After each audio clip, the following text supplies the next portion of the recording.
আমি সব সময় 4টা ডিম দিয়ে 2 পাউন্ড কেক বানাই। তো আজকে 3টা ডিম দিয়ে কিভাবে আমি 2 পাউন্ড কেক বানাবো সেটাই আপনাদের সাথে শেয়ার করব।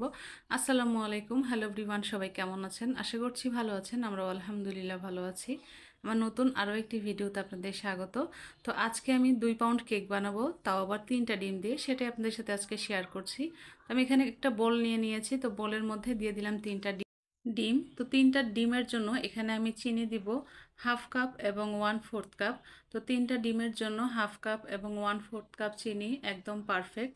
তো দিয়ে দিচ্ছি হাফ কাপ এবং 1/4 কাপ চিনি। তো চিনিটা দিয়ে ডিমের সাথে আমি বিটার দিয়ে, ফার্স্টে কিন্তু বিটারটা অন করিনি, বিটার দিয়ে একটু নাড়িয়ে নিচ্ছি, মানে মিক্স করে নিচ্ছি চিনিটার সাথে, ডিম আর চিনিটা। তো এখন বিটারের ওয়ানে রেখে আমি বিট করব 1 মিনিট।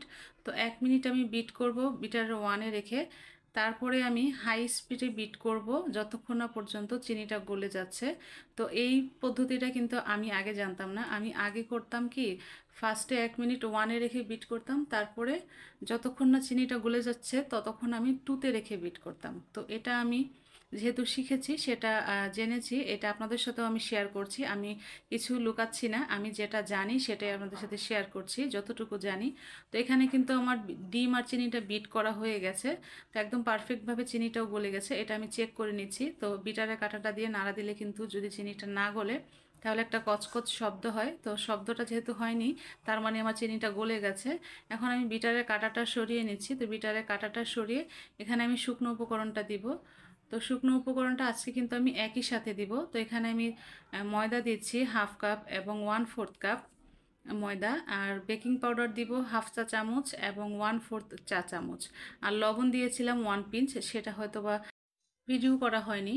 তো এখানে সম্পূর্ণ শুকনো উপকরণটা কিন্তু আমি ছেড়ে দিয়েছি। তো এটা আমি মিক্স করে নিব। এর আগে আমি অনেক ভিডিও দিয়েছি যেখানে আমি শুকনো উপকরণটা 2 থেকে 3 বারে দিতাম চেলে।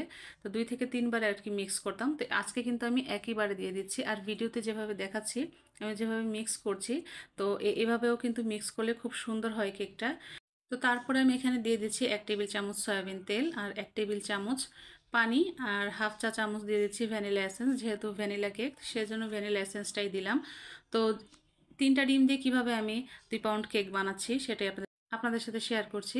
তো কেকের স্লাইস আপনি কয়টা করবেন ওটার উপর নির্ভর করে কিন্তু আপনার কেক কত পাউন্ড হবে, ওটার উপর নির্ভর করে কয়টা স্লাইস করবেন আর কি।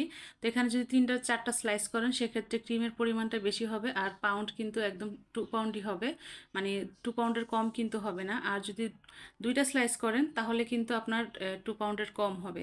তো এখানে আমি 8 ইঞ্চ মোল্ড নিয়েছি, আগে থেকে কিন্তু আমি বেকিং পেপারটা বিছিয়ে রেখেছিলাম।